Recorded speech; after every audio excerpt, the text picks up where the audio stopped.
Okay, पण तरी आता माहिती आहे. हो. हरे कृष्ण, सर्वांचं स्वागत आहे. श्री श्री राधा गोविंद इस्कॉन मँगलोर तर्फे घेतला जाणारा हा उपक्रम 18 दिवसात भगवद्गीता समजून घ्या. यामध्ये आज आपण अध्याय 17वा श्रद्धात्रय विभाग योगचं अध्ययन करत आहोत. तर प्रथम आपण मंगलाचरणने सुरुवात करूया. ओम अज्ञानतिमिरान्धस्य ज्ञानाञ्जनशलाकया चक्षुरुन्मिलितं येन तस्मै श्रीगुरवे नमः। श्रीचैतन्यमनोभीष्टं स्थापितं येन भूतले स्वयं रूप कदा मह्यं ददाति स्वपदान्तिकम्। हे कृष्ण करुणा सिन्धो दीनबन्धो जगत्पते गोपेश गोपिका कान्त राधाकान्त नमोऽस्तुते। तप्त काञ्चन गौराङ्गी राधे वृन्दावनेश्वरी वृषभानुसुते देवी प्रणमामि हरिप्रिये।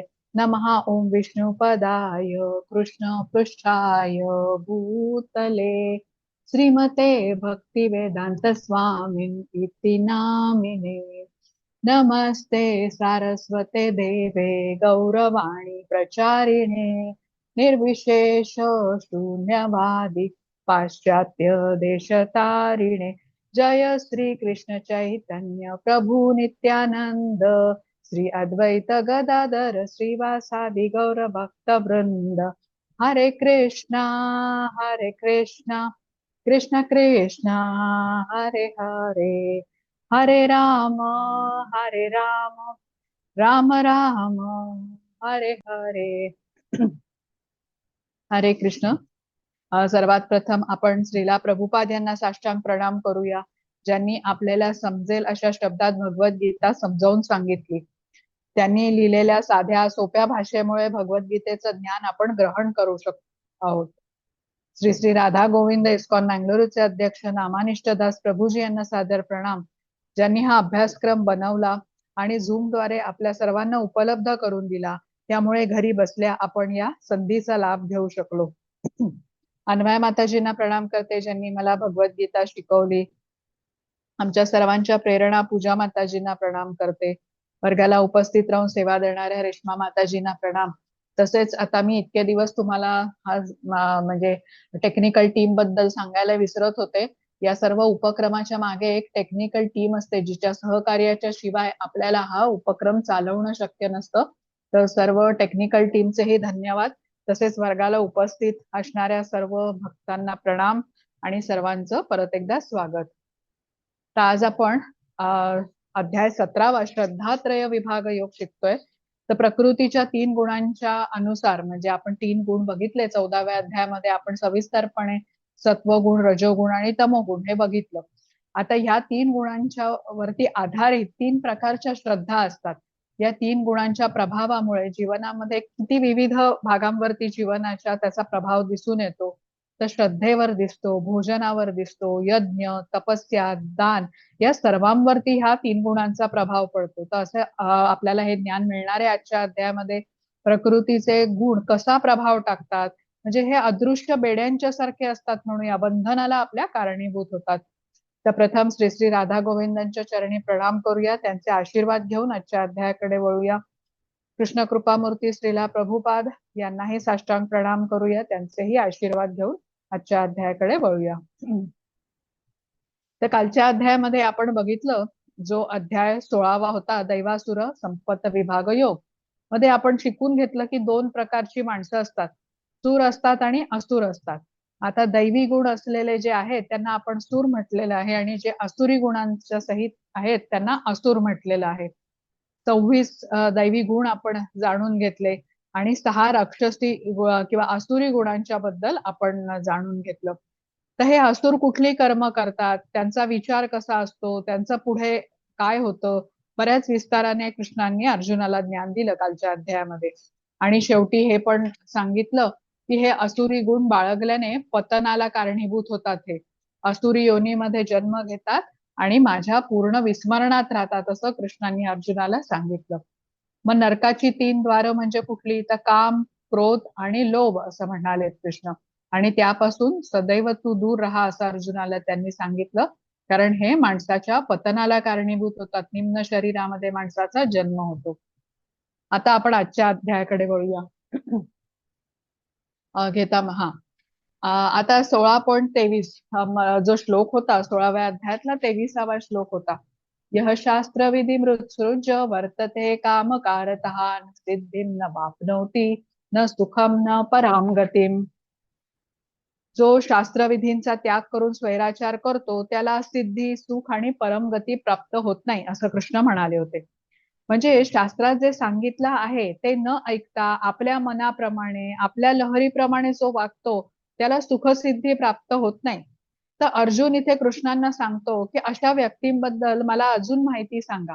म्हणजे शास्त्रामध्ये सांगितलं असतानाही त्यांच्या शास्त्राच्या विरुद्ध आपल्या मनाप्रमाणे हे का उपासना करतात. मग कृष्ण ह्यावरती उत्तर देतात की हे प्रकृतीच्या 3 गुणांच्या प्रभावामुळे होतो. आता बघा माताजी पुढची स्लाइड घेता जिथे श्लोक आहे तो. हा वाचा माताजी पहिलं. श्रीकृष्ण. अर्जुन म्हणाला, हे श्रीकृष्ण, जी माणसे शास्त्र विधीला सोडून श्रद्धेने युक्त होऊन देवादिकांचे पूजन करतात त्यांची मग स्थिती कोणती? सात्विकी, राजसी की तामसी? हरे कृष्ण. हा हरे कृष्ण. बघा आता इथे आपण हा श्लोक समजून घेतलेला आहे. हे 16.23 वरती आधारितच कृष्ण बोलतायत. तर आता अशा व्यक्तीबद्दल अर्जुन म्हणतो की मला अजून माहिती सांगा जे शास्त्रात सांगितलं असतानाही त्या विरुद्ध आपल्या मनाप्रमाणे उपासना करतात. तर कृष्ण उत्तर काय देतात की हे प्रकृतीच्या 3 गुणांच्या प्रभावामुळे होतो. आता बघा मुळात कसं आहे शरीर निरोगी आहे पण आता एखाद्याला रोग झाला काही मग तो रोग ठरवतो की हा व्यक्ती आता काय करणार काय खाणार. म्हणजे जसं आपण डायबिटीसचं उदाहरण घेतलं होतं की डायबिटीस एखाद्या माणसाला असेल तर त्याला विशिष्ट प्रकारचा आहारच करावा लागतो. त्याला रोज व्यायाम करावा लागतो आणि तसं केलं नाही तर सर्व शरीरावर तो परिणाम दिसून येतो डायबिटीसचा. म्हणजे किडनीचा प्रॉब्लेम होतो किंवा त्याची जखम पटकन भरून येत नाही. तसंच प्रकृतीचा 3 गुणांचा प्रभाव हा शरीरावर दिसतो. आणि जेव्हा जीवात्मा प्रकृतीच्या 3 गुणांच्या संपर्कात येतो तेव्हा त्या प्रभावामध्ये तो अडकतो असं म्हटलेलं आहे. म्हणजे या गुणांचा प्रभाव आपली श्रद्धा, आपण काय अन्न खातो, यज्ञ, तपस्या, दान या सर्वांवरती दिसून येतो. आणि शेवटी आजच्या अध्यायामध्ये आपल्याला कृष्ण ओम तत्सत बद्दलही सांगणार आहे तेही आपण समजून घ्यायचंय. तर आता हे जे गुण आहेत ना प्रकृतीचे हे 3 गुण आहेत तर ते अदृश्य बेड्यांच्या सारखे आहेत. अदृश्य बेड्या म्हणजे कसं म्हटलंय बघा सत्वगुण कसा आहे आपण समजून घेतलं होतं. ज्ञानाने मनुष्य बांधला जातो ज्ञानाने आणि सुखाने म्हणजे जणू सोन्याच्या बेड्या आहेत आणि त्यामुळे काय स्वर्गलोकाची प्राप्ती होऊ शकते. रजोगुणी कसा आहे असंख्य इच्छा आणि ती पूर्ण करण्याची धडपड जणू तो चांदीच्या बेड्यांच्या बंधनामध्ये आहे आणि तो वारंवार पृथ्वीवरती जन्म घेतो असंही आपण समजून घेतलं होतं. तमोगुणी कसा आहे अज्ञानाने बांधला गेलाय म्हणजे जणू त्याच्या बेड्या लोखंडाच्या आहेत आणि पुढे त्याला पशुचा जन्म मिळतो. म्हणजे सोन्याच्या असल्या काय चांदीच्या असल्या काय किंवा लोखंडाच्या असल्या काय बेड्या तर आहेतच. तर आपल्याला 3 गुणांच्या बंधनाच्या वरती असलेल्या विशुद्ध सत्व गुणापर्यंत पोचायचं आहे कृष्णांनी सांगितलं होतं. पण जोपर्यंत आपण या 3 गुणांमध्येच असणार आहे तोपर्यंत या गुणांचा प्रभाव आपल्या जीवनाच्या विविध गोष्टींवरती दिसून येणार आहे. तर श्रद्धा या श्रद्धेवरती पण आपल्याला हा प्रभाव पडलेला दिसतो. आता आपल्याला ऊर्ध्व दिशेने जर का वाटचाल करायची असेल ऊर्ध्व दिशेने म्हणजे कृष्णांच्याकडे आपल्याला जायचं असेल तर ही श्रद्धा ही खूप महत्वाची आहे आणि ती दृढ असली की आपण भक्तीमध्ये पुढे जातो. तर श्रद्धा जर का म्हणजे या दृढ श्रद्धेने आपल्याला वाटचाल करायची असेल तर आपल्याला कृष्णांना शरण गेलं पाहिजे. कृष्ण कसे आहेत मायेचे नियंत्रक आहेत. प्रकृतीच्या या 3 गुणांच्या वरती कृष्ण आहेत. त्यामुळे कृष्णांना शरण गेलो तर आपण या मायेचा सामना पण करू शकू हे आपल्याला इथे सांगितलंय. घ्या माताजी पुढच्या ह्याच्यामध्ये स्लाइड मध्ये. हरे कृष्ण. श्री भगवान उवाच. हेच आहे ना? श्री हो हो भगवान उवाच त्रिविधा भवती श्रद्धदेहिना स्वासो भाज सात्वकी राजसी चैव तामसी चेती ता शृणु. भगवान श्रीकृष्ण म्हणाले, मनुष्याची ती शास्त्रीय संस्कार नसलेली केवळ स्वभावतः उत्पन्न झालेली श्रद्धा सात्विकी राजसी व तामसी अशा 3 प्रकारची असते. ती तू माझ्याकडून ऐक. हरे कृष्णा. हरे कृष्ण. बघा, श्रद्धा ही असतेच आणि फक्त ती कोणावर असते हे बदलू शकतं. आता काही लोकांची श्रद्धा कृष्णांवर असते, काहींची देवदेवतांवर असते, काहींची आपल्या आई वडिलांवर असते, तर काही कोणाची इतर व्यक्तींवर पण असू शकते. म्हणजे श्रद्धा ही आहेच. आता ती कोणावर आहे हे मात्र बदलतं. आता कसं हे ठरतं, कुठल्या गोष्टीमुळे हे ठरतं की कोणाची श्रद्धा कोणावर आहे? तर हे प्रकृतीचे 3 गुण याला कारणीभूत असतात. म्हणजे प्रकृतीच्या 3 गुणांच्या प्रभावामुळे माणसाचा स्वभाव ठरतो आणि स्वभावानुसार श्रद्धास्थान काय आहे हे ठरतं. तर आता आपण बघू, पुढच्या आपल्याला श्लोकामध्ये कळणार आहे. पुढचा श्लोक घ्या माताजी, स्लाइड. हा, वाचताय माताजी? हो, वाचा माताजी तुम्ही. बरं, मी वाचते. हरे कृष्ण. सत्वा अनुरूपा सर्वस्य श्रद्धा भवति भारत. श्रद्धामयो मयम पुरुषो यो यच्छ्रद्ध स एव सहा. हरे कृष्ण. हरे कृष्णा. हे भारता अर्थात भरतवंशी अर्जुना, सर्व माणसांची श्रद्धा त्यांच्या अंतःकरणानुरूप असते. हा पुरुष श्रद्धामय आहे, म्हणून जो पुरुष ज्या श्रद्धेने युक्त आहे तो स्वतःही तोच आहे. अर्थात त्या श्रद्धेनुसारच त्याचे स्वरूप असते. हरे कृष्णा. हरे कृष्ण. आता या श्लोकामध्ये कृष्ण सांगतात की 3 गुणांच्या प्रभावामुळे माणसाला विशिष्ट स्वभाव प्राप्त होतो. गुणांच्या संपर्कात आल्याने त्या गुणाचा प्रभाव माणसावर असा असतो की तो माणूस तसा वागतो. म्हणजे तमोगुणी किंवा रजोगुणी व्यक्ती जेव्हा आता प्रमाणित आध्यात्मिक गुरूंना शरण जेव्हा जाईल आणि त्यांच्याकडून ज्ञान घेऊन आचरणात बदल घडवून आणले, तर तो परिवर्तन करून सत्वगुणामध्ये प्रगती करू शकतो. 3 गुणांचे आपण काही काही म्हणजे हे सत्वगुण, रजोगुण आणि तमोगुण यांची वैशिष्ट्ये आपण 14व्या अध्यायामध्ये जाणून घेतली आहेत. तर तमोगुण आणि रजोगुण कसा असतो आपण सांगितलं. रजोगुण कसा आहे, म्हणजे असंख्य इच्छा आणि त्या पूर्ण करण्याची धडपड, आणि त्यामध्ये तो कर्मबंधनात अधिकाधिक अडकतो. आणि तमोगुण कसा आहे, अज्ञान आहे, अभ्यसनाधीन आहे, निद्रिस्त आहे आणि तो अधोगतीलाच जातो. आता ह्या दोघांच्यासाठी रजोगुण आणि तमोगुण ह्यांना गुरूंना जर का ते शरण गेले आणि तिथून ज्ञान घेऊन त्यांच्याकडून जर का आचरणात बदल घडवून आणले, तर तो सत्वगुणापर्यंत प्रगती करू शकतो, असं आपल्याला इथे सांगितलंय. म्हणजे काय, तर कोणी प्रमाणित आध्यात्मिक गुरुच रजोगुणी आणि तमोगुण व्यक्तीची मदत करू शकतो. रजोगुणी श्रद्धा कशी असते, त्यांना खूप संपत्ती पाहिजे असते, मोठ्या पैशाची नोकरी पाहिजे असते, सुंदर पत्नी पाहिजे असते, तशा सारख्या इच्छा, असंख्य इच्छा असतात. हे हवं, ते हवं, हे माझं, हे माझं, असं सर्व भौतिक लाभाने तो म्हणजे पाहिजे असतात त्याला, आणि त्यासाठी तो अत्यंत महत् प्रयासही करत असतो. आणि तमोगुणी कसा म्हटलेला आहे, अज्ञानातच असतो. पण आता बघा इथे कृष्ण कसे आहेत, अतिशय दयाळू आहेत. तर त्यामुळे ह्या दोघांचंही कल्याण व्हावं, ह्या दोघांचाही म्हणजे रजोगुणी आणि तमोगुणी ही यांचीही प्रगती व्हावी, सगळ्यांनी कृष्णधामामध्ये यावं, यासाठी कृष्णांची योजना आहे. गुरु, साधू आणि शास्त्र यांचा मार्ग कृष्ण सांगतात. तर त्यामुळे तमोगुणी आणि रजोगुणी पण हा मार्ग घेऊन सत्वगुणापर्यंत प्रगती करू शकतात. आता रजोगुणी आणि तमोगुणी व्यक्तींना प्रोत्साहन देणारा श्लोक आहे. आपल्या प्रयत्नांनी तमोगुणी आणि रजोगुणी व्यक्ती सत्वगुणाकडे वाटचाल करू शकतात, जर का ते गुरूंना शरण गेले तर. म्हणजे ह्याच गुणांमध्ये अडकून राहणं त्यांना अनिवार्य नाहीये. त्यांच्यासाठी हा आशेचा किरण आहे की त्यांचीही प्रगती सत्वगुणापर्यंत होऊ शकते. सत्वगुणी व्यक्ती कसा आहे, त्याच्याकडे ज्ञान आहे, तर त्यामुळे तो पापकर्म करत नाही आणि परिणामी तो ह्या दोघांच्या पेक्षा, रजोगुणी आणि तमोगुणी व्यक्तीपेक्षा सुखी असतो, जीवनामध्ये आनंद उपभोगत असतो. पण कृष्ण भक्तीचा जो खरा निर्मळ आनंद आहे ना, तो त्याला मिळत नाही. पण जेव्हा सत्वगुणी व्यक्ती प्रगती करतो तेव्हा त्याला समजतं की खरा आनंद कुठे आहे, कृष्ण भक्तीमध्ये आहे, या भौतिक जगामध्ये नाहीये. पण रजोगुणी तमोगुणी व्यक्तीचं तसं नसतं. म्हणजे कोणी आध्यात्मिक गुरुच त्यांच्यावरती कृपा करू शकतो. घ्या माताजी पुढची स्लाइड. हा, हरे कृष्ण.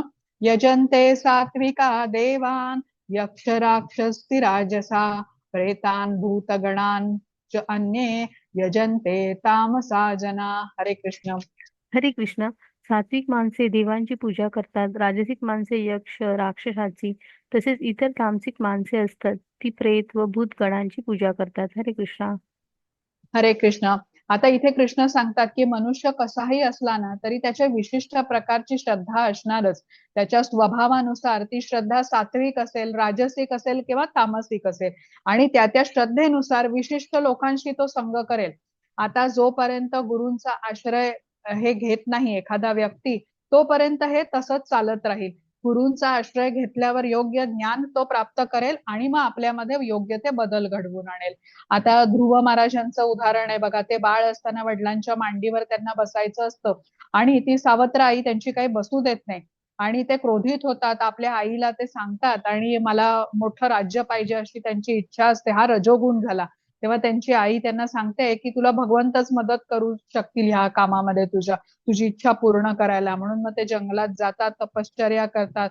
तर ध्रुव कसं आहे, रजोगुणी आहे. राज्य प्राप्त करण्याच्या हेतूने त्यांनी तपश्चर्या केली होती आणि भगवंत प्रसन्न होतात त्यांना आणि भगवंतांचं दर्शन होतं.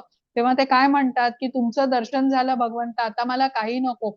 मला काही काचेचे तुकडे मिळावेत म्हणून मी तपस्या करत होतो, पण मला सर्वात मौल्यवान असे भगवंतांची प्राप्ती झाली. आता मला काही नको. तर ही जी भौतिक सुख असतात ना, ही या काचेच्या तुकड्यासारखी असतात. काच कशी बघा सारखी चमकते, आकर्षण वाटतं आपल्याला, पण अंततः काचेने हाताला इजाच होते, दुःख मिळतं. तशीच ही भौतिक सुख असतात. आता इथे चित्रामध्ये दाखवलेलं आहे बघा. जे सात्विक असतात ते देवतांची पूजा करतात. तर त्यामध्ये काही शंकराचे भक्त असतात, काही दुर्गेचे असतात, काही सूर्याची पूजा करत असतात. जे राजसिक असतात ते यक्षांची किंवा राक्षसांची पूजा करतात. तर यक्ष हे संपत्तीचं प्रतीक आहे. कुबेर हे यक्षांचे राजा आहेत. ज्यांना संपत्ती हवी आहे ते यक्षाची पूजा करतात. आणि रजोगुणी कसा आहे, असंख्य इच्छा आहेत, त्याला संपत्ती पाहिजे, पैसा पाहिजे आणि ते मिळवण्यासाठी त्याची महत् प्रयास असतात. तर काही रजोगुणी व्यक्ती राजकारणी लोकांची पण पूजा करताना दिसतात. त्यांना राजकारणामध्ये पुढे जायचं असतं, मग ते त्यांचीच पूजा करतात. तर काहींना संपत्तीचा खूप लोभ असतो, दिवस रात्र त्याचाच विचार असतो. अधिक पैसे कसे मिळतील, अजून संपत्तीचा संचय कसा करता येईल, हा असा त्यांचे विचार असतात. तर काहींना प्रसिद्धी हवी असते, ती मिळावी म्हणून त्यांची धडपड चालू असते. तर अशा प्रकारे वेगवेगळ्या गोष्टींनी इच्छा अशा या रजोगुणी व्यक्तींच्या असतात. तमोगुणी व्यक्ती म्हटलेला आहे, भूत प्रेतांची पूजा करतात, काळी जादू वगैरे असते. आता कसं आहे, आता जो गुण ज्याच्यामध्ये असेल त्याच्याप्रमाणे त्याची श्रद्धा असेल. सात्विक सत्वगुण असेल तर सात्विक श्रद्धा म्हटलेली आहे. रजोगुण असेल तर राजसिक आणि तमोगुण असेल तर तामसिक श्रद्धा. त्याप्रमाणे त्याची वागण्याची पद्धतही बदललेली आहे. तर इथे लक्षात घेऊया, ह्या तिन्ही प्रकारामध्ये कृष्णांच्या भक्तीबद्दल आपल्याला सांगितलेलं नाहीये. 3 गुणांच्या वरती जो शुद्ध विशुद्ध सत्व गुण आहे त्यामध्ये स्थित असलेला जो व्यक्ती आहे तोच कृष्णांची भक्ती करू शकतो. घ्या माताजी पुढची स्लाइड.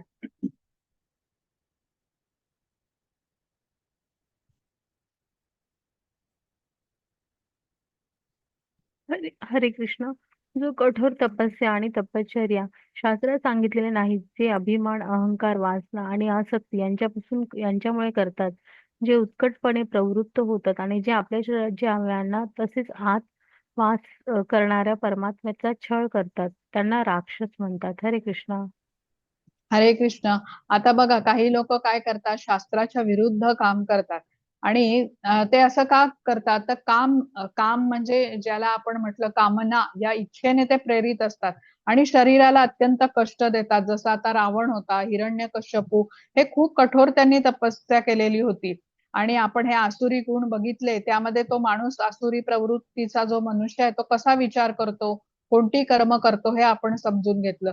तर इथे या श्लोकामध्ये तेच सांगितलंय. हे जे असुर असतात ना ते अतिशय कठोर तपस्या करतात, पण अशा पद्धतीने करतात की ज्याचा उल्लेख शास्त्रामध्ये नाहीये.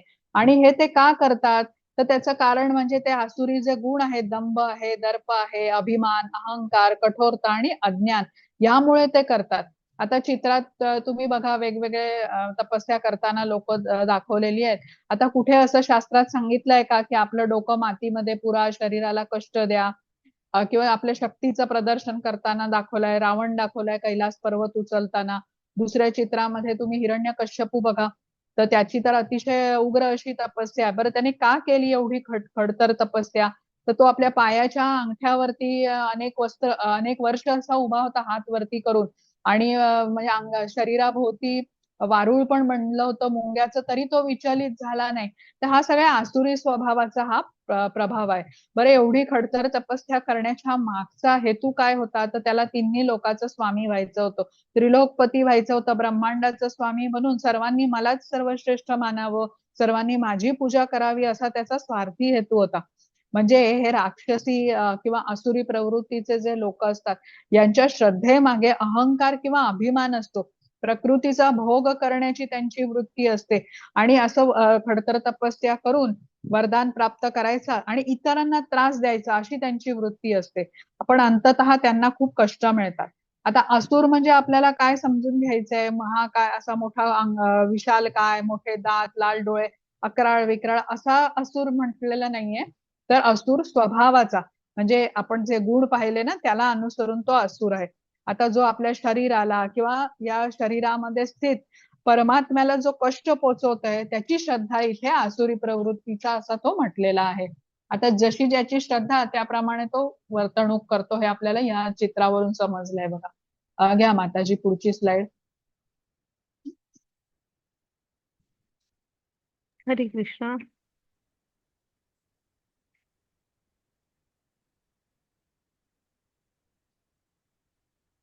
भोजन ही सर्वांना आपापल्या प्रकृतीप्रमाणे 3 प्रकारचे प्रिय असते. तसेच यज्ञ, तप, दान ही 3 प्रकारचे आहेत. त्यांचे हे निरनिराळे भेद तू माझ्याकडून ऐक. आयुष्य, बुद्धी, बळ, आरोग्य, सुख आणि प्रीती वाढवणारे, रसयुक्त, स्निग्ध, स्थिर राहणारे, स्वभावतः मनाला प्रिय वाटणारे असे भोजनाचे पदार्थ सात्विक पुरुषांना प्रिय असतात. कडू, आंबट, खारट, फार गरम, तिखट, कोरडे, जळजळणारे आणि दुःख, काळजी व रोग उत्पन्न करणारे भोजनाचे पदार्थ राजसी माणसांना आवडतात. जे भोजन कच्चे, रंग नसलेले, दुर्गंध येणारे, शिळे, उष्ट असते, तसेच जे अपवित्र असते, ते भोजन तामसी लोकांना आवडते. हरे कृष्णा. हरे कृष्ण. बघा, आपण आता श्रद्धा कशी बदलते या 3 गुणांमुळे ते पाहिलं. आता 3 गुणांच्या प्रभावामुळे माणसाला कुठल्या प्रकारचा आहार आवडतो हे बघूया. आता आपल्यापैकी प्रत्येकांना काही विशिष्ट पदार्थ खायला आवडतात. ती आवड जी असते ना, ती या 3 गुणांच्या प्रभावामुळे. आता पहिलं म्हणजे सात्विक आहार बघूया. सात्विक आहार कसा असतो? तर इथे सांगितलंय, आयु वाढवणारा, दीर्घायु देणारा असतो, जीवनाला शुद्ध करणारा, स्वास्थ्य, सुख आणि समाधान प्रदान करणारा असतो. तो रसयुक्त असतो. स्निग्ध असे पदार्थ सात्विक आहारामध्ये येतात, जे आपलं बळ आणि बुद्धी वाढवतात. आता रजोगुणातील व्यक्ती कशी आहे? त्याला तिखट, खारट, कोरडे, जळजळीत पदार्थ आवडतात आणि तमोगुणातल्या व्यक्तीला शिळे, कच्चे, दुर्गंधयुक्त असे पदार्थ आवडतात. आता कृष्णांनी काय सांगितलंय, की ज्याप्रमाणे गुण असेल, प्रकृतीच्या 3 गुण असतात, त्याप्रमाणे श्रद्धा पण असते. मग कृष्ण आपल्याला तपस्येबद्दल पण सांगतात, की 3 गुणाच्या प्रभावाने तपस्या कशी माणूस करतो. आपल्या परमात्म्याला त्रास होईल अशी उग्र कठोर तपस्या करायची नाही, हे आपण आधीच्या स्लाइडमध्ये बघून घेतलं होतं. आता इथे जो आहार दाखवलाय ना, सात्विक आहार, फळं आहेत, पालेभाजी आहे, आमटी, भात, पोळी, म्हणजे साधं जेवण आहे. ते कसं आहे? स्वादिष्ट आहे, पण पचायला हलकं आहे आणि ते शरीराला बळ तर देतं, शक्ती तर मिळतेच. त्याचबरोबर असं भोजन खाल्ल्याने, असा आहार घेतल्याने बुद्धी कुशाग्र होते, दीर्घायू मिळतो आणि आयुष्याची क्वालिटी पण त्यामुळे चांगली असते. आता आपण भोजन घेतो किंवा आपण जो आहार घेतो, त्याचे 3 उद्देश असतात बघा. त्या आहाराने आपल्याला आयु प्रदान केली पाहिजे, जीवनाला शुद्ध बनवलं पाहिजे आणि शरीराला बळ पण मिळालं पाहिजे. तर जेव्हा आपल्याकडे बळ असेल, शरीरामध्ये शक्ती असेल, म्हणजे आपली तब्येत चांगली असेल, आपलं शरीर निरोगी असेल, तर तेव्हा आपण आपणही, म्हणजे मी शरीर नाही, आपण आत्मा आहोत, या स्टेजला आपण अजून आलेलो नाहीये बघा. आपलं शुद्धीकरण झालेलं नाही. त्यामुळे शरीराचं स्वास्थ्य आपल्याला जपलं पाहिजे. कारण आध्यात्मिक प्रगतीकडे घेऊन जायला आपल्याला शरीरच सहायता करतं. तर म्हणून हा आहार खूप महत्वाचा आहे. सात्विक आहार खाल्ल्याने आपल्याला कसं शक्ती मिळते, शरीर आपलं निरोगी राहतं आणि अशा निरोगी शरीराने आपण कृष्णाची भक्ती करू पण शकतो. रजोगुणातला व्यक्ती तेलकट, मसालेदार, तिखट, म्हणजे असे पदार्थ खातो. पावभाजी, बटाटे वडे, भजी असे पदार्थ तो आवडीने खातो. आता एखाद्या वेळी त्याला साधं जेवण जेवायची जरी वेळ आली, तरी तो नाक मुरडतो, अन्नाला बेचव म्हणून नावं ठेवतो. तर पापड, लोणची, चटणी अशा गोष्टी त्यांना खायला खूप आवडतात. तर रजोगुणी व्यक्ती कसा आहे, त्याला स्वाद खूप पाहिजे, म्हणजे जास्त स्वादिष्ट अन्न लागतं. आणि ह्या अन्नाचा अर्थात गुण कसा आहे, जसं सात्विक अन्न आपण म्हटलं दीर्घायू देणारं आहे आणि शरीराला बळ देणार आहे, तर रजोगुणी अन्न कसं आहे, तर ते आपल्या शरीरामध्ये व्याधी उत्पन्न करणार आहे, ऍसिडिटी वगैरे अशा ज्या व्याधी असतात हे रजोगुणी माणसाला होतात, कारण त्याचा आहार तसा असतो. तमोगुणी लोक शिळं अन्न खातात, कच्चं खातात, दुर्गंधीयुक्त खातात, नासलेलं खातात. आता आपल्याला सांगितलंय की अन्न शिजवून 3 तासामध्ये खाल्लं तर ते सात्विक राहतं, त्यानंतर त्या अन्नाचा गुणधर्म तामसिक होतो. तर जेव्हा आपण बघा छान मन लावून कृष्णांच्यासाठी भोग तयार करतो, मग त्यांना अर्पण करतो आणि प्रसाद म्हणून खातो, तर त्या अन्नाचा दोष निघून जातो. ते अन्न आपण संध्याकाळी जरी खाल्लं तरी ते सात्विकच राहतं. रजोगुणी आणि तमोगुणी आहार शरीरावरतीच नाही तर मनावरती पण परिणाम करत असतो. रजोगुणी आहार केल्याने आपल्या रजोगुणात वाढच होत असते, हे आपण समजून घेऊया. आता इथे एका चित्रामध्ये बघा, शेवटच्या चित्रामध्ये दाखवलेला एक चीजचा फोटो आहे ज्याच्यामध्ये जिवंत आळ्या आहेत. तामसिक व्यक्तींना असे गोष्टी खायला खूप आवडतात. म्हणजे कासू मार्जू नावाचं हे एक चीज आहे जे कुठेतरी परदेशामध्ये मिळतं, जे अतिशय महाग असतं आणि हे सहज उपलब्ध पण नसतं. पण बरेच लोक आता अशा प्रकारचं खाणं खाण्यासाठी, ते चीज वगैरे सारख्या गोष्टी खाण्यासाठी त्या स्थानाला भेट देतात आणि अशा गोष्टी ते मिटक्या मारत खातात. बघा आता हे कसं, त्या प्रकृतीच्या गुणामुळे त्यांचा हा तशा प्रकारे आहारावरचा त्यांचा आवड असते ती. आता कोणता आहार किती प्रमाणात घ्यायचा ह्याचा पण महत्व आहे. जिभेला काय आवडतं ते नाही, तर शरीराला काय आवश्यक आहे हे बघून आहाराचं सेवन केलं पाहिजे. रजोगुणी तमोगुणी आहाराने रजोगुण आणि तमोगुणात अधिकच वाढ होते. आपण बघतोच ना, सर्वत्र म्हणतात की पृथ्वीवरती रजोगुणाचा प्रभाव अधिक आहे. असमाधानी लोक असतात, पैसे मिळवण्याची त्यांची धडपड असते, भोगवृत्ती त्यांची अधिक असते, शांत बसणं जमतच नाही जणू त्यांना, त्यांचं मनही शांत नसतं. तर त्यामुळे मग भगवंत कोण आहेत, मी कोण आहे, माझं भगवंतांचं नातं काय आहे, हा तर विचार येणंच अशक्य. तर ज्याचं मन शांत आहे तोच पुढे प्रगती करू शकतो. जीवनामध्ये शांती, समाधान, आनंद हवा. हे नसेलच हे नसेलच तर मग काय उपयोग आहे ना. तर आपण काय ग्रहण करतो हे खूप महत्वाचं आहे. ग्रहण करतो म्हणजे इंद्रियांच्या द्वारे काय ग्रहण करतो, डोळ्यांनी काय बघतो, आपण कानाने काय ऐकतो, जिभेने काय बोलतो, हे सर्व महत्वाचं आहे. आपल्याला म्हणजे याचं महत्व लक्षात ठेवायला हवं. आता रोज आपण नवीन साडी नेसली तरी आपल्याला आनंद मिळणार नाही, किंवा रोज आपण नवीन पक्वान्न बनवून खाल्लं तरी आनंद मिळणार नाही. तो तात्पुरता आनंद आहे, जिभेवर आहे तोपर्यंतच, पोटात गेलं की संपलं. आता म्हणजे आणि पोटाला जो त्रास होईल तो वेगळाच रजोगुणी अन्न खाल्ल्याने. तर हा विवेक आपल्याकडे असायला पाहिजे. आता घरात राहणाऱ्या गृहिणी बघा, काही करमत नाही, वेळ जात नाही, तर काहीतरी तोंडात टाकत राहतात आणि त्याने वजन वाढण्याची समस्या पण उभी राहते. तर घरात राहणाऱ्या व्यक्तीला जर का चिंता असतील तर ती अधिक खाते असंही दिसून येतं. आता हे सगळे मानसशास्त्राच्या पुस्तकामध्ये आलेलं आहे, म्हणून मी ते सांगितलं. तर कारण अशा आहार बघा, आता हा अशा प्रकारचा जेव्हा तमोगुणी आहार वगैरे मनुष्य करतो तर तो आळस येतो आणि मनावर, बुद्धीवरही या आहाराचा आपल्याला परिणाम होताना दिसतो. तर खूप काळजीपूर्वक आपल्याला निवड बघितलं पाहिजे आपण कुठल्या गोष्टी खातो. आपल्याला जर का भक्तीमध्ये पुढे जायचं असेल तर सात्विक आहार खाण्यावरती आपल्याला भर दिला पाहिजे आणि तोही कृष्णांना प्रथम अर्पण करून प्रसादच आपण ग्रहण करायला हवा. घ्या माताजी पुढची स्लाइड.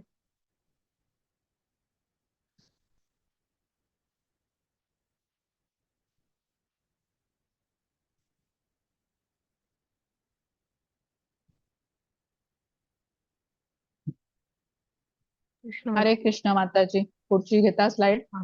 11वा श्लोक आहे. हा वाचा माताजी. हरे कृष्णा. जो शास्त्रविधीने नेमून दिलेले यज्ञ करणे कर्तव्य आहे असे मनाचे समाधान करून फळाची इच्छा न करणाऱ्या पुरुषांकडून केला जातो तो सात्विक यज्ञ आहे. होय. हरे कृष्णा. हरे कृष्ण. बघा आता 3 गुणांचा प्रभाव यज्ञावर कसा पडतो हे आपल्याला इथे कृष्ण सांगतायत. आता आपण गुणांचा प्रभाव श्रद्धेवर कसा पडतो, आहारावर कसा पडतो हे आपण समजून घेतलं. आता बघा सत्व यज्ञावरचा प्रभाव आपण बघतोय. सत्वगुणी यज्ञ कसा असतो, तर जो शास्त्राला अनुसरून केला जातो, कर्तव्य समजून केला जातो, भौतिक लाभाची इच्छा त्याच्यामध्ये नसते. आता कलियुगासाठी आपल्याला कुठला यज्ञ सांगितलाय, तर नामजप हा यज्ञ सांगितलेला आहे बघा. 10व्या अध्यायातला 25वा श्लोक आहे, यज्ञानाम जप यज्ञोस्मी. कृष्ण म्हणालेले आहेत यज्ञामध्ये जप यज्ञ मी आहे. पण आता शास्त्रामध्ये न सांगितलेल्या मार्गाने यज्ञ करणं म्हणजे ध्यान इत्यादी करणं हे कलियुगासाठी शास्त्राने सांगितलेला हा मार्ग नाहीये. तर त्यामुळे तो सात्विक यज्ञ होणार नाही. आता एखादा चोर म्हणाला की चोरी करणं हे माझं कर्तव्य आहे, तर ते बरोबर नाही. म्हणजे ज्या गोष्टींना शास्त्राने अनुमती दिलेली आहे ते करणंच आपलं म्हणजे त्या प्रकारे करणं म्हणजे तो सात्विक यज्ञ झालेला आहे. घ्या माताजी पुढची स्लाइड.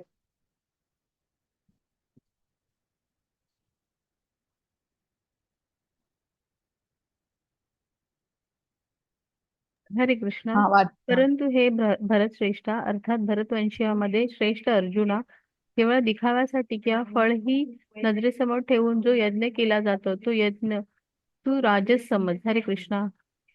हरे कृष्ण. बघा आता रजोगुणी लोक कुठल्या तरी भौतिक लाभासाठी यज्ञ करतात. फळप्राप्तीच्या हेतूने ते यज्ञ करत असतात. माझं मोठं नाव होईल, माझ्या ऐश्वर्याची चर्चा सर्वत्र होईल, मी केवढा दानी आहे असं लोक म्हणतील, तर याला रजोगुणी यज्ञ म्हणतात.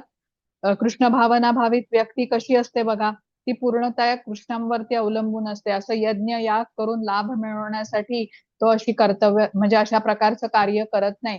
आता त्याला कृष्णांनी शास्त्रांनी सांगितलेल्या मार्गानुसार तो चालतो, त्याप्रमाणे तो कर्तव्य करत असतो आणि सुख दुःख दोन्ही परिस्थितीत तो सम राहतो. तो काय मानत असतो की जर का मला आता दुःख आली या मार्गावरती, तरी हे कृष्णांनी मला माझं बळ वाढवण्यासाठी दिलेली आहेत. आणि जेव्हा सुखाचे त्याच्यात क्षण असतात तर त्याला तो काय म्हणतो की माझी पात्रताच नाहीये, कृष्णांच्या कृपेमुळे मला हा मिळालेला आहे सर्व. हा आनंद मला कृष्णामुळे मिळतोय. तर म्हणजे काय, दुःख आली किंवा सुख आली तर तो दोन्ही बाबतीमध्ये कृष्णांवरच पूर्णतः अवलंबून असतो. आता तमोगुणी तामसिक यज्ञ कसा आहे हे आता आपण पुढच्या स्लाइड मध्ये बघूया. घ्या माताजी पुढची स्लाइड. हरे कृष्णा. शास्त्राला सोडून अन्नदान न करता, मंत्राशिवाय दक्षिणा न देता व श्रद्धा न ठेवता केला जाणाऱ्या यज्ञाला तामसिक यज्ञ असे म्हणतात. हरे कृष्णा. हरे कृष्ण. बघा तामसी यज्ञ, तमोगुणाने हा प्रभाव आहे, तमोगुणाच्या प्रभावामुळे केलेला हा यज्ञ आहे. शास्त्राला न मानता स्वतःच्या मनाला वाटेल तसा केलेला यज्ञ म्हणजे तामसी यज्ञ. आता आपल्याला कृष्ण 3ऱ्या अध्यायामध्ये म्हणालेले आहे की कर्म मला अर्पण करा, म्हणजे तुम्ही बंधनातून मुक्त व्हाल. आपण इथे तमोगुणी व्यक्ती भगवंतांना यज्ञ अर्पण करत नाही आणि शेवटी स्वतः दुःख प्राप्त करतो. जशी आता रावणाने बघा खूप कठोर तपस्या केली होती आणि त्याने ही लंका प्राप्त करून घेतली होती, सोन्याची लंका उभी केली होती, पण त्याच्या मागे अतिशय उग्र अशी त्याची तपस्या होती. पण विभीषण जो रावणाचा भाऊ होता त्याने काय केलं, त्याने प्रभू रामचंद्रांची भक्ती केली. म्हणजे जी लंका उभी करायला या रावणाला एवढी खडतर तपस्या करावी लागली, त्या विभीषणाने प्रभू रामचंद्रांची शरणागती घेऊन ही लंका प्राप्त केली. आता इथे भस्मासुराची गोष्ट आहे बघा. भस्मासूर केदारनाथला जाऊन खूप कठोर अशी तपश्चर्या करतो आणि शंकराला प्रसन्न करण्यासाठी तो ही तपश्चर्या करत असतो. तर बराच काळ जातो तपश्चर्या करून, पण ते शंकर प्रसन्न होत नाही. मग तो ठरवतो की आपल्या मांडीतलं मांस अर्पण करायचं अग्नीला. आता अग्नी प्रज्वलित करतो, मांडीचं मांस अर्पण करतो, तरी शंकर प्रसन्न होत नाही. आता अशी तपस्या केवळ तमोगुणीच करू शकतो बघा. आणि मग तो ठरवतो की आता शंकर प्रसन्न झाले नाहीत, आता मी माझं डोकंच कापून अग्नीला अर्पण करणार. आता हे तो करायला जातच असतो, पण तेवढ्यात शंकर प्रसन्न होतात आणि त्याला विचारतात काय वरदान पाहिजे.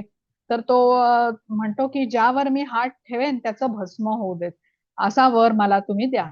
आता शंकर म्हणतात त्याला दुसरा वर काहीतरी माग, पण हा हट्ट धरून बसतो की मला हाच वर द्या तुम्ही. आता भोलेनाथ असतात शंकर, तर त्यामुळे इच्छा नसतानाही त्याला ते वर ते देतात. आता त्याने ही जी तपश्चर्या केली ह्या भस्मासुराने, ती काही शास्त्रमान्य तपश्चर्या नसल्याने त्याला तामसिक यज्ञ असं म्हणतात. आता हे वरदान सुद्धा तमस गुणामध्ये असल्याने बघा, ही जी तपस्या करतात त्याच्या मागचा हेतूही चांगला नसतो, दुसऱ्यांना त्रास होईल अशा हेतूनेच ते केलेली असते. आता हल्लीच्या काळातलं एखादं उदाहरण जर का आपण बघितलं तर गणेशोत्सव किंवा दुर्गा पूजा यामध्ये वर्गणी मागायला लोक येतात. या वर्गणीचा उपयोग करून ते आता सजावट करतात, खूप लाऊड म्युझिक वगैरे वाजवतात, तेही सिनेमातली गाणी वाजवतात, काही कलाकार बोलवून ते प्रोग्राम्स ठरवतात. बहुतेक ठिकाणी हे असंच चित्र दिसतं. अगदी काहीच ठिकाणी या पैशाचा योग्य वापर अन्नदानासाठी केला जातो, अथर्वशीर्षाचं पठण होतं ना. पण हे जर का केलं जात नसेल, जे मी तुम्हाला आधी सांगितलं त्या प्रकारे केलं जात असेल, तर तोही एक प्रकारचा तामसिक यज्ञच असा समजावा. घ्या माताजी पुढची स्लाइड.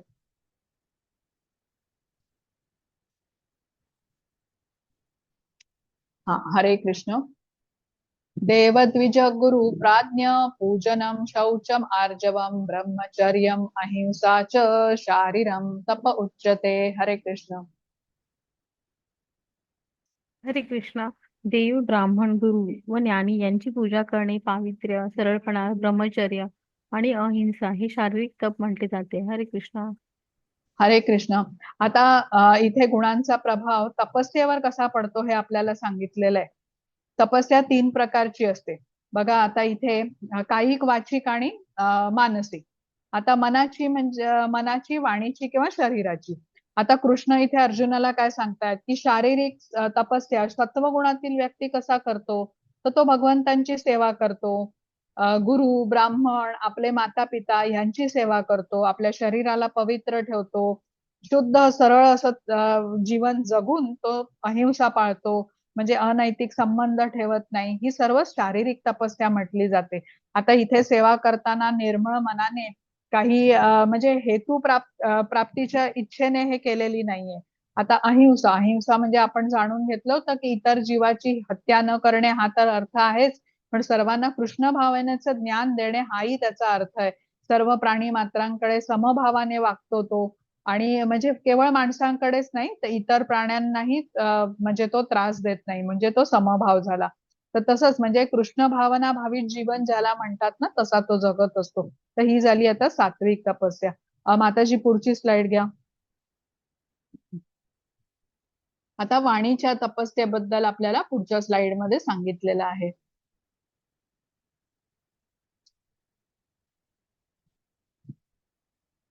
हा, हरे कृष्ण.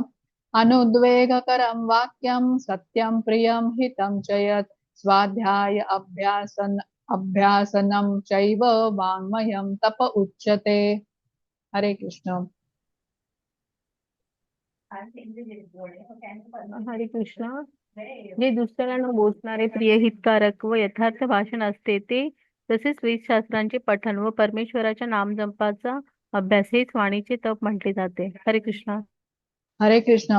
आता इथे वाणीच्या तपस्येबद्दल सांगितलेलं आहे, श्लोकामध्ये खूप महत्वाचं आहे. कारण आजकाल बघा वाणीच आपल्या नियंत्रणात नसते, काय बोलतो हे आपल्या नियंत्रणात नसतं, आणि वाणीचा संयम न ठेवल्याने तोंडातून अयोग्य शब्द बाहेर पडल्याने अनेक भांडण तंटे होत असतात. आता कृष्ण म्हणतात काय बघा, सत्यम प्रियम हितम असं बोलावं. त्याचबरोबर शास्त्राचं पठण करणे, नामजप करणे ही पण वाणीची तपस्या आहे. दुसऱ्याचं मन क्षुब्ध होईल अशा रीतीने आपण बोलू नये, निरर्थक बोलू नये असंही म्हटलेलं आहे. आता युधिष्ठिर महाराजांचं चित्र दाखवलंय बघा इथे. तर ते कसं नेहमी सत्य बोलत असत.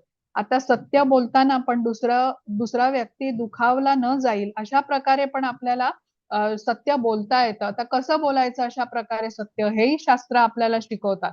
म्हणजे आता आपल्याला एखाद्याला जे सांगायचं आहे ते सत्य आहे पण ते कटू आहे, तर ते लहान मुलांना कसं आपण औषध देतो बघा, कडू औषध असेल तर कसं ते मधाचं बोट लावून देतो ना, तर तसंच कोणाला कटू सत्य जर का सांगायचं असेल तर आपल्याला काळजीपूर्वक ते सांगता येतं. म्हणजे त्याच्यातले जे चांगले गुण आहेत प्रथम ते त्याला सांगावे, त्याची थोडी स्तुती करावी, मग त्याला हे सत्याची जाणीव करून द्यावी आणि परत त्याची स्तुती करावी. म्हणजे नम्रपणे, हळूवारपणे, दुसऱ्याला दुःख होणार नाही असं ते सत्य मांडावं. आता कृष्ण म्हणालेत, आपल्या कृष्ण आपल्याला सांगतात की जर का वाणी तुमची कशी पाहिजे, तर जी प्रियम आणि हितम, म्हणजे गोड बोललं पाहिजे, तुम्हाला दुसऱ्याला दुःख होईल असं बोललं नाही पाहिजे. आता जेव्हा कृष्ण सांगतात की त्यांना हे काय आवडतं, तर तेव्हा आपण या गोष्टीला म्हणजे लक्षात ठेवलं पाहिजे. आपल्याला कृष्णांकडे जायचं असेल तर आपली वाणी ही सत्यम प्रियम हितम हवी. आता हे बघा, हे बारीक बारीक पॉइंट्स आपल्याला समजतात, या गोष्टींवरती आपण लक्ष दिलं पाहिजे. भगवद्गीता आचरणात आणायची म्हणजे काय, तर ह्या ज्या गोष्टी आहेत ना, ह्या आपल्याला त्याप्रमाणे आपल्यात बदल घडवून आणायचे. करत असू तर उत्तमच आहे, आणि नाही तर विचारपूर्वक आपल्याला हे लक्ष दिलं पाहिजे या गोष्टींकडे. घ्या माताजी पुढची स्लाइड.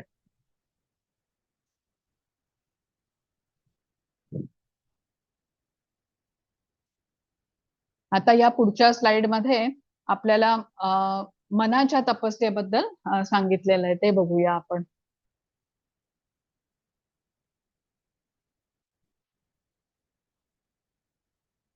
हरे कृष्ण माताजी, पुढची घेता स्लाइड. हा, वाचता. आणि शांतता, साधेपणा, गुरुत्वाकर्षण, आत्मनियंत्रण आणि विचारांची शुद्धता ही मनाची तपस्या आहे. हरे कृष्णा. हरे कृष्ण. बघा, आपण आता वाणीची तपस्या बघितली आणि आता मनाची तपस्या बघतोय. आता मानसिक तपस्या, मन कसं बघा, समाधान पाहिजे, सरळपणा पाहिजे, गांभीर्य, आत्मसंयम, भावशुद्धी, हे सर्व गुण असणं म्हणजे मानसिक तपस्या म्हटलेली आहे. आणि मन कसं आहे, चंचल आहे. आपण आधी बघितलंय 6व्या अध्यायामध्ये कृष्ण म्हणतो, चंचलम हि मनः कृष्ण प्रमाथी बलवद दृढम तस्याहम निग्रहम मन्ये वायोरीव सुदुष्करम. वायूपेक्षाही गतिशील आहे, कुठे स्थिर राहतच नाही, सारखं इथे तिथे जात असतं. आपण आता क्लासला बसलोय, पण मन मात्र कुठे कुठे जाऊन येते. सर्वांच्याच मनाचा कल हा असाच असतो. म्हणजे मन सदैव आनंदाच्या शोधात असतं, पण चुकीच्याच ठिकाणी शोधत राहतं, त्यामुळे इथे तिथे भरकटतं. आता अशा मनाला प्रयत्नपूर्वक कृष्णांमध्ये जेव्हा आपण गुंतवतो तेव्हा आपल्याला आनंद मिळतो. कृष्णांच्या ठिकाणी असं मन स्थिरावतं. जे सारखं मन बेचैन आहे, इथे तिथे भटकतं, अशा मनाला पूर्ण विश्राम मिळतो जेव्हा ते कृष्णांवरती स्थिर होतं. आता आपल्याला बघा, अनेक बेस्ट सेलर अशी पुस्तकं असतात, काही माइंड मॅनेजमेंट बद्दल, हाऊ टू कंट्रोल युअर अँगर अशा विषयावरची, आणि ती वाचायला सांगितली जातात. पण याचा काही विशेष फायदा होत नाही. पण जे मन आपण कृष्णांवर केंद्रित केलं, कृष्णांची भक्ती केली, भगवद्गीता वाचली किंवा भागवतम आपण श्रवण पठण केलं, म्हणजे कृष्ण भावनेमध्ये जेव्हा आपण मनाला गुंतवतो तेव्हा जे मनाचे जे अलंकार आहेत ना, हे संतोष, समाधान, सरळपणा, संयम, हे आपल्याला प्राप्त होतात. जणू कृष्ण आपल्याला ह्या गोष्टी भेट स्वरूपात देतात आणि म्हणजे हळूहळू आपल्यातले हे अनर्थ पण निघून जातात. आणि जेव्हा मन आपण कृष्णांवरती लावतो तर हे महत्वाचं आहे. आता बघा, एखाद्या बाईचं उदाहरण घेऊ शकतो की जिच्याकडे आता कपाटामध्ये कपडेच कपडे आहेत, आणि पण ती जेव्हा कपाट उघडते, वरून खाली बघते आणि साड्या बघते आणि विचार काय करते, काय हे, मला एक पण साडी नाही उद्याच्या लग्नात घालायला, मी आता मार्केटमध्ये जाते आणि एक नवीन साडी घेऊन येते. आता हा काय झाला, हा मनाचा असंतोष झाला बघा. आता त्या बाईकडे कदाचित कितीतरी चपलांचे जोड असतील, वेगवेगळ्या रंगाचे, वेगवेगळ्या स्टाईलचे, पाय दोनच आहेत पण चपलांचे जोड अनेक आहेत. धन आहे म्हणून ती चपलांवर खर्च करते, पण आता अशा माणसाच्या, व्यक्तींच्या म्हणजे त्यांना कृष्णांना दान द्यायला, कृष्णांच्या मंदिरामध्ये द्यायला, असं त्यांच्याकडे हे धन नसतं. ते ह्यालाही असंतोष म्हटला जातो बघा. आता तुम्ही इथे इस्कॉन मध्ये जोडले गेलेला आहे, तुम्ही वेगळे वेगळे क्लास जर का अटेंड करत असाल तर प्रभूजींना बघा बरं, सदैव एकाच रंगाचे कपडे घालतात, पण त्यांच्याशी बोलताना, त्यांचा क्लास ऐकताना कधी कुठला असंतोष जाणवतो का? उलट ते इतके समाधानी असतात, त्यांच्या वाणीत, त्यांच्या चेहऱ्यावरती हे तेज दिसतं. तर कृष्ण भावना भावित व्यक्ती हा असा असतो, संतोषी असतो, समाधानी असतो आणि तेजस्वी दिसतो, कारण तो कृष्णांशी जोडला गेलेला असतो. म्हटलं जातं ना, face is the mirror of your heart. तर त्याचा चेहरा त्या व्यक्तीच्या अंतर्मनाचं जणू प्रतीक असतो. तो समाधानी आहे, संतोषी आहे, कृष्ण सेवेमध्ये लीन आहे आणि त्यामुळे त्याचा चेहरा असा तेजस्वी दिसतो. आता इथे चित्रामध्ये जे दाखवलेले आहे ना, ते शुकदेव गोस्वामींची गोष्ट आहे बघा. ते शुकदेव गोस्वामी व्यासदेवांचे पुत्र आहेत आणि आपल्या आईच्या गर्भामध्ये ते 16 वर्ष राहतात. ते आईच्या गर्भातून बाहेर यायला तयारच नसतात. गतजन्मी त्यांनी भागवतांचं श्रवण केलेलं असतं, त्यामुळे त्यांना ज्ञान असतं की मी पोटातून आईच्या बाहेर आलो की हे प्रकृतीचे 3 गुण मला बद्ध करतील, त्यामुळे ते आईच्या पोटातून बाहेर यायला तयार नसतात. तर मग व्यासदेव कृष्णांना विनंती करतात की त्यांनी येऊन आता शुकदेव गोस्वामींची समजूत घालावी. आता कारण त्यांच्या मातेला त्रास होऊ लागला असतो. आता कृष्ण येऊन जेव्हा शुकदेव गोस्वामींना आश्वासन देतात की प्रकृतीच्या 3 गुणांचा प्रभाव त्यांच्यावर होणार नाही, तेव्हा ते बाहेर येतात आणि क्षणभरही घरी थांबत नाहीत. मात्या पित्याचा चेहराही न बघता ते घराच्या बाहेर पडतात, घर सोडून देतात. वाटेमध्ये आता त्यांना एक सरोवर लागतं, सरोवरामध्ये काही स्त्रिया स्नान करत असतात. तर शुकदेव गोस्वामी कसं आहेत, जन्मतःच आत्मसाक्षात्कारी आहेत, त्यामुळे स्त्रिया त्यांच्या चेहऱ्यावरचे भाव जाणतात आणि वाईट भावना काही नसते हे समजून आता ते स्नान म्हणजे करत राहतात. पण त्याच्या मागोमाग त्यांना, आपल्या मुलाच्या मागोमाग व्यासदेव पण येतात. पण व्यासदेव कसे आहेत, गृहस्थाश्रमात आहेत, तर त्यांना आलेलं बघून, ते वृद्ध जरी असले तरी त्यांना आलेले बघून आता स्त्रिया आपलं शरीर झाकतात. तर हे महत्व आहे या 3 गुणांचं. आता कसं आपण हे समजून घेतलेलं आहे. आता तपस्या झाली, सात्विक तपस्या आपण बघून घेत, सात्विक तपस्या आपण पुढच्या ह्याच्यामध्ये बघू. आता माताजी घ्या पुढची स्लाइड.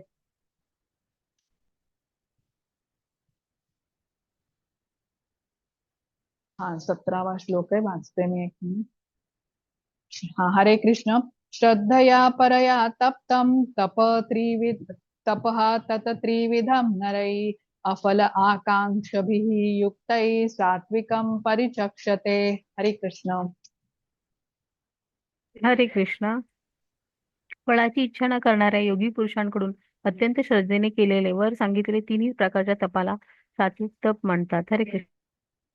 हरे कृष्ण. आता सात्विक तपस्या कोणती? तर तीर्थयात्रेला जाणे, परिक्रमा करणे, कृष्णांच्या लीलास्थळांची भेट देणे, तिथे परिक्रमा करणे. जसं आता वृंदावन परिक्रमा, गोवर्धन परिक्रमा तुम्ही ऐकल्या असतील. तर शास्त्रामध्ये सांगितलेल्या अशा सर्व तपांना सात्विक तप असं म्हणतात. इथे बघा चित्रामध्ये दाखवलेलं आहे, हे सर्व ह्या प्रकारच्याच परिक्रमा इथे आहेत. फळाची इच्छा न करता ह्या केलेल्या सर्व परिक्रमा आहेत किंवा हे तप आहे असं आपण समजूया. घ्या माताजी पुढची स्लाइड. हा, हरे कृष्ण. सत्कारमान पूजार्थं तपोदम्भेन च ऐव यत् क्रियेत तदिह प्रोक्तं राजसं चलं ध्रुवम्. हरे कृष्ण. हरे कृष्णा. जे तप सत्कार मान पूजा होण्यासाठी तसेच दुसऱ्या काही स्वार्थासाठीही स्वभावाप्रमाणे किंवा पाखंडीपणे केले जाते ते अनुचित तसेच क्षणिक फळ देणारे तप जेथे राजसिक असे म्हटले आहे. हरे कृष्णा. हरे कृष्ण. आता हे जे राजसिक तप राजस गुणाच्या प्रभावामुळे केलेली ही तपस्या अशा प्रकारची आहे. माझा सन्मान व्हावा, माझी प्रशंसा हवी, माझ्याबद्दल सर्वांनी जाणून घ्यावं, माझं कौतुक व्हावं, असा उद्देश ठेवून या केलेल्या तपस्येला राजसिक तपस्या म्हटलंय. तिथे फळाबद्दल आसक्ती असते, माझा सत्कार व्हावा, माझी स्तुती व्हावी, मलाच लोकांनी श्रेष्ठ मानावं, मला माझं माझं पूजन व्हावं, अशीच जणू त्यांची योजना असते. आता कसं आहे, राजसिक तपस्येची जी फळं असतात ना ती क्षणिक म्हटले जातात आणि तात्पुरत्या स्वरूपाचीच टिकणारी असतात. आता राजकीय नेते बघा आपल्याला स्वतःच्या लाभासाठी काही वेळा उपोषण वगैरे करताना दिसतात. तर त्यामागचा हेतू ही त्यांची वाहवा असते किंवा स्तुती असते किंवा काहीतरी स्वार्थी त्यांचा हेतू पण असू शकतो असं इथे आपल्याला समजतं. तर फळाच्या प्राप्तीने केलेली आहे ही तपस्या, म्हणून ती राजसिक तपस्या आहे. घ्या माताजी पुढची स्लाइड.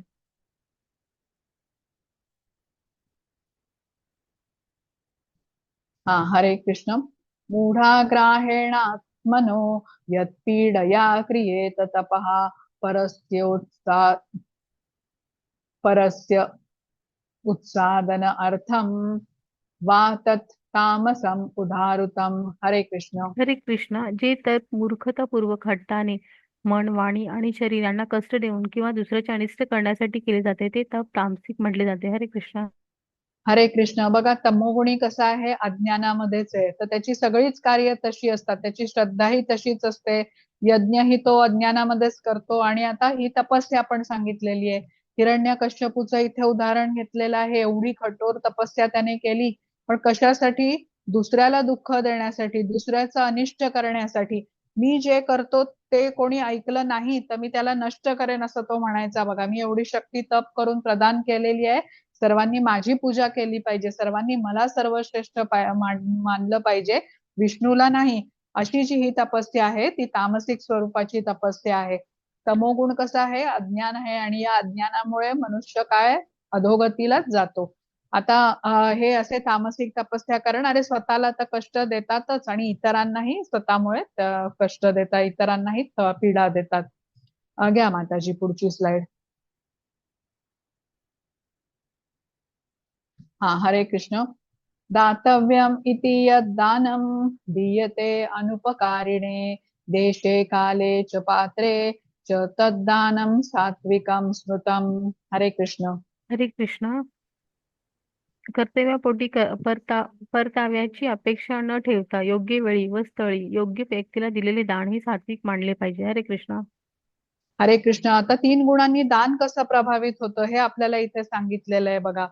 आता खूप महत्वाचं आहे आपल्यासाठी. सात्विक दान म्हणजे काय? तर फळाची अपेक्षा न ठेवता माझं कर्तव्य आहे म्हणून मी हे दान करणार आहे. आणि तेही कसं योग्य वेळी, योग्य स्थळी आणि योग्य व्यक्तीला दिलेलं जे दान आहे ते सात्विक स्वरूपाचं आहे. आता इथे एक प्रभूजी तुम्हाला पुस्तकं वाटताना दिसत आहेत जे सात्विक स्वरूपाचं दान आहे. श्रीला प्रभुपाद सांगत की दान केल्याने व्यक्तीचं हृदय कोमल होतं.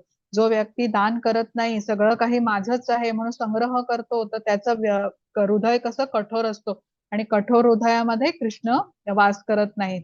आता ज्यांना उत्सुकता आहे, ज्यांची श्रद्धा आहे, अशांना कृष्ण भावनेचं दान देणं हे पण सात्विक दान आहे. अश्रद्धा व्यक्तीला असं दान दिलं जाऊ नये असंही म्हटलेलं आहे, कारण तो या ज्ञानाचा अपमान करतो. आता इथे कृष्णांच्या आनंदासाठी बघा, पुढच्या स्लाइड मध्ये माताजी घेता पुढची स्लाइड. कृष्णांच्या आनंदासाठी बघा, नंद महाराज आणि यशोदा यांनी केलेलं जे दान आहे हे पण सात्विक दान असं म्हटलेलं आहे. हे अत्यंत प्रेमाने आपल्या आनंदामध्ये सहभागी करत सर्व गोकुळवासियांना त्यांनी हे दान केलेलं आहे, नंद महाराज आणि यशोदा. तर हे सात्विक स्वरूपाचं दान आहे. घ्या माताजी पुढची स्लाइड. 21. हरे कृष्ण.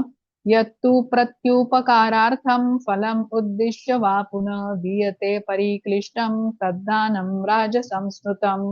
हरे कृष्ण. हरे कृष्ण. परंतु जे दान क्लेशपूर्वक प्रत्युपकाराच्या हेतूने अथवा फळ नजरेसमोर ठेवून केले जाते ते दान राजसिक म्हटले जाते. हरे कृष्ण. हरे कृष्ण. क्लेशपूर्वक म्हणजे काय म्हटलेलं आहे की दान केल्यानंतर जर त्या व्यक्तीला वाटलं अरे रे उगीच दान दिलं मी, इथे फळाची अपेक्षा असते, त्यामुळे दान दिल्यावर मला काय मिळणार आहे प्रत्युपकार म्हटलेला आहे ना, ती भावना असते. आता हे जाणूनच, हे मनात ठेवूनच तो व्यक्ती दान करत असतो. आता या चित्रामध्ये जो माणूस दाखवलाय तो गोरगरिबांना दान देतोय, पण आपला फोटो काढून तो आता सोशल मीडियावरती टाकून प्रसिद्धी मिळवणार आहे, मान सन्मान प्राप्त करणार आहे. म्हणजे इच्छा नसताना सगळे करतायत म्हणून केलेलं असं जे दान असतं हे राजसिक दान म्हटलं जातं. बघा, रजोगुणाचा प्रभाव आपण समजून घेतलेला आहे. त्यांच्या असंख्य इच्छा असतात, मला मान मिळावा, मला प्रसिद्धी मिळावी, त्या हेतूनेच हे आता हे दान करतात. म्हणजे त्यांच्या क्रियेच्या मागे हे त्यांचा उद्देश असतो. घ्या माताजी पुढची स्लाइड.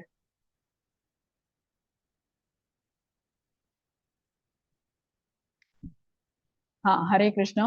अदेश काले यद्दानं पात्र पात्रेभ्यश्च दीयते असत्कृतं व अज्ञातं तत् तत् तत्तामसम उदाहृतम. हरे कृष्ण. हरे कृष्ण. अपवित्र ठिकाणी अयोग्य वेळी अयोग्य व्यक्तीकडे किंवा योग्य लक्ष व आदर न देता केलेले दान हे अज्ञानाचे आहे असे म्हटले जाते. हरे कृष्ण. हरे कृष्ण. आता तमोगुण आला. तमोगुण म्हणजे अज्ञानाचं, सर्वच कार्य अज्ञानाने त्याची प्रभावित असतात. आता इथे दान पण म्हटलेलं आहे, अपवित्र ठिकाणी अयोग्य वेळी आणि अयोग्य व्यक्तीला आदर न देता. आता बऱ्याचदा आपण बघा भिकाऱ्याला काही दान वगैरे देतो, पैसे देतो, आणि मग त्या पैशाची तो काहीतरी अयोग्य काम करतो, म्हणजे बिडी आणेल किंवा काय दारू वगैरे आणेल. तर हे दान योग्य व्यक्तीला केलं गेलेलं नाहीये. आपण दिलेल्या पैशाने जर का त्याने अयोग्य कार्य केलं तर हे तामसिक दान झालं. आणि चुकीच्या कामासाठी दिलेलं दान म्हणजे आपण कोणावर दया करून करतो, पण त्याचा दुरुपयोग जेव्हा होतो तेव्हा त्याचा दोष आपल्यालाही लागतो, ते आपण लक्षात घेऊया. तसंच आपण दान देतो पण त्या दुसऱ्या व्यक्तीचा आपण आदर केला पाहिजे, पैसे वगैरे फेकून असे द्यायचे नाहीत. तर हे सर्व प्रकारचं हे तामसिक दान आहे. आता चित्रामध्ये तो जर का बघितलं तुम्ही तर तो माणूस नशा करण्यासाठी मदत मागतो आहे. माताजी इथे चित्र आहे का कुठलं? हा, हे बघा तिथे दिलेलं आहे बघा, help help needed, money needed for weed. नशा करण्यासाठी तो मदत मागतो आहे. तर हे अशा प्रकारचं हे जे दान आहे हे सर्व तामसिक स्वरूपाचं आहे. हा, तर तामसिक दानांचा आपल्याला म्हणजे लक्ष देण्याची गोष्ट अशी आहे की दुसऱ्याने दुरुपयोग केला तर आपल्यालाही त्याचा दोष लागतो. त्यामुळे विशेष लक्ष आपल्याला काय द्यायचंय की पैशाचा दुरुपयोग होणार नाही. आपल्याला खात्री नाहीये तिथे आपण हे दान देऊच नये, आणि पैसे देण्यापेक्षा मग अन्न द्यावं किंवा आपण वस्तू द्यावी ज्यांना गरजेची आहे तशी. तर पैसे तिथेच दिले गेले पाहिजेत दान स्वरूपात जिथे आपल्याला माहितीये त्याचा दुरुपयोग होणार नाही. मंदिरात द्यावे, तिथे ते चांगल्या कार्यामध्ये, मंदिर निर्माण कार्यामध्ये, प्रसाद वाटपामध्ये आपला हातभार लागेल. तर कृष्णांच्या प्रती केलेली बघा छोट्यात छोटी सेवा ही मौल्यवान ठरते. कृष्ण तिचा स्वीकार करतात आणि अशा सेवेचा परिणाम शाश्वत असतो. म्हणून इथे दानाचं महत्व आहे. पण ते कोणाला द्यायचं ह्याचंही आपल्याला सांगितलं आहे महत्व. घ्या माताजी पुढची स्लाइड. हा वाचा माताजी. वाचतं का प्लीज माताजी? हा मी वाचते. हा हरे कृष्ण. सृष्टीच्या प्रारंभापासून परम सत्य दर्शवण्यासाठी ओम तत्सत हे 3 शब्द वापरले आहेत. हे 3 प्रतिकात्मक निरूपण ब्राह्मणांनी वेदांच्या स्तोत्रांचा जप करताना आणि परमात्म्याच्या समाधानासाठी यज्ञ करताना वापरले होते. आता ओम तत्सत ह्याचा आपण अर्थ जाणून घेऊया.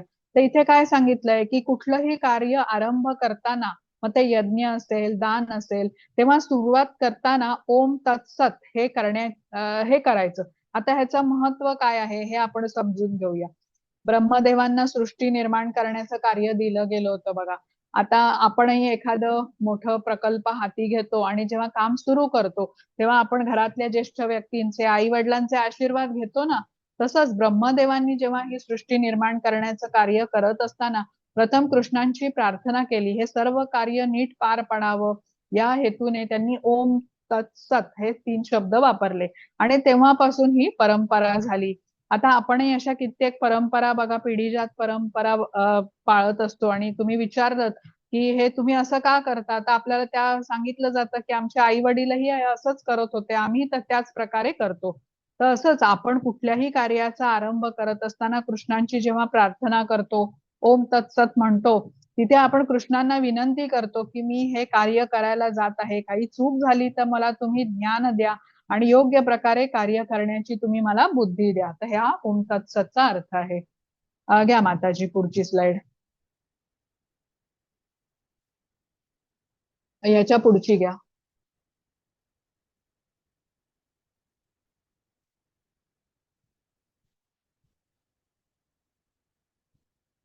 ह्याच्या पुढची घ्या माताजी. हा, तर अशा प्रकारे वाचू माताजी. हा फक्त एवढं वाचा, नंतर मी वाचते. हा हा हा. तर 17.24 श्लोक आहे. हरे कृष्ण. अशा प्रकारे परमात्मा प्राप्त करण्यासाठी दिव्यवादी लोक त्याग, दान, तपस्या करतात. नेहमी ओमने सुरुवात करतात. ओम इति एतद ब्रह्मणो नेदिष्टहम नाम. पहिले ध्येय सूचित करते. ओम म्हणजे विष्णू हे सर्वोच्च ध्येय सूचित करण्यासाठी वैदिक स्तोत्रांच्या सुरुवातीला ठेवलेले आहे. आता ओमला कृष्ण म्हटलेलं आहे बघा आणि कृष्ण किंवा विष्णू ह्या ध्वनीचं प्रतीक असं म्हटलेलं आहे. आणि कार्याच्या आरंभी जेव्हा आपण ओम म्हणून कृष्णांची आठवण करतो सर्वप्रथम, हेही आपल्याला सांगितलेलं आहे. आता ह्याचं महत्व काय आहे बरं, तर हेच करत असताना परमेश्वराची प्राप्ती करण्यासाठी शास्त्रोक्त विधिविधानांनुसार यज्ञ, दान आणि तप करणारे जे साधक असतात ना, सर्व क्रियांचा आरंभ हे ओंकारापासून करतात. प्रथम कृष्णांची आठवण करतात, विष्णूंची आठवण करतात आणि म्हणजे काय, भगवंतांच्या प्रित्यर्थ सर्व कर्म करतात. त्यामुळे या कार्याची परिपूर्णता होते. म्हणून सर्वात प्रथम विष्णूंचं किंवा कृष्णांचं आठवण करून, स्मरण करून या कार्याला सुरुवात करतात ते. घ्या माताजी पुढची स्लाइड.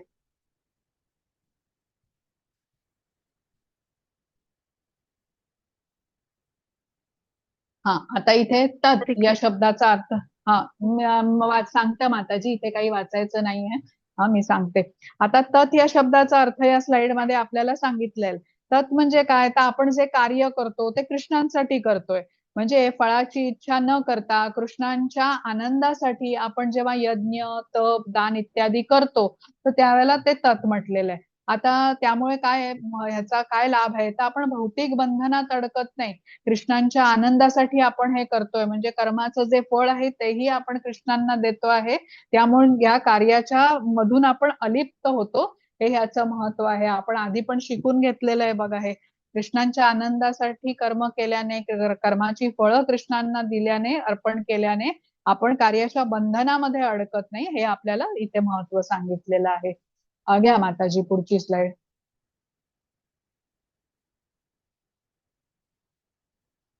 हा, आता ह्याच्यामध्ये ह्या श्लोकामध्ये आपल्याला सत या गोष्टीचा अर्थ सांगितलाय. ओमचा बघितला, तत्चा बघितला, आता शेवटचा शब्द होता सत. आता सत या शब्दाचा एका शब्दात अर्थ सांगायचा, तर तो म्हणजे काय, तर शाश्वत, म्हणजे ज्याचा नाश कधीच होत नाही. आता कृष्णांच्या आनंदासाठी, कृष्णांना कर्माची फळं जेव्हा आपण अर्पण करतो, त्या प्रकारे कार्य करतो, तेव्हा तो कृती करणारा आणि त्या कृतीचं फळ हे दोन्ही शाश्वत होतं.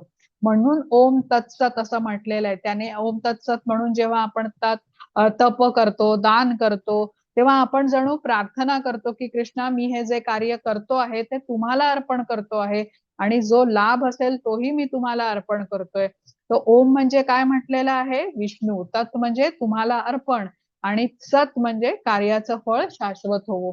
हेच आपल्याला या श्लोकामध्ये सांगितलेलं आहे. इथे आपल्याला सांगितलंय की परमसत्य कसं आहे, परमसत्याचं उद्दिष्ट काय आहे, तर भगवंतांची प्राप्ती असं म्हटलेलं आहे. परमसत्य हे भक्तिमय यज्ञाचे उद्दिष्ट आहे आणि सत शब्दाने ते निर्देशिले जाते. सत म्हणजे कसं, शाश्वत, आणि अशा यज्ञकर्त्यालाही सत म्हटलं जातं. म्हणून कृष्ण काय म्हणतात की अर्जुन, परब्रह्माच्या संतुष्टी करता केल्या जाणाऱ्या यज्ञ, तप आणि दान आदी कर्मांनाही सत म्हटलं जातं. हे कृष्ण इथे या श्लोकामध्ये आपल्याला सांगतात. घ्या माताजी पुढची स्लाइड. हरे कृष्णा. हरे कृष्ण. वस्तुतः दिव्य ध्वनी ओंकार जरी अ, उ आणि म या 3 अक्षरांच्या संयोगात दिव्य सामर्थ्य असते आणि जो ओंकाराचा जप करतो त्याला लवकरच ओंकार आणि भगवान विष्णू वेगळे नसल्याची जाणीव होईल. हरे कृष्णा. हरे कृष्ण. बघा आता इथे ओमचा अर्थ सांगितलाय. अ, उ आणि म या 3 अक्षरांनी ओम बनलेला आहे. तर अ म्हणजे काय, तर कृष्ण. उ म्हणजे कृष्णांची अंतरंगा शक्ती म्हणजेच राधा राणी आणि म म्हणजे सर्व जीवात्मे. 3 अक्षरांचा हा संयोग आहे ज्याने ओम म्हटलेला आहे. घ्या माताजी पुढची स्लाइड.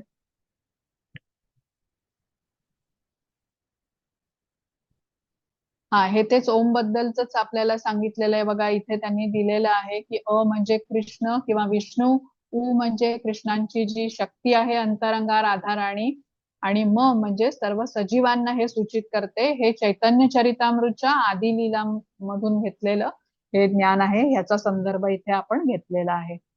घ्या माताजी पुढची स्लाइड.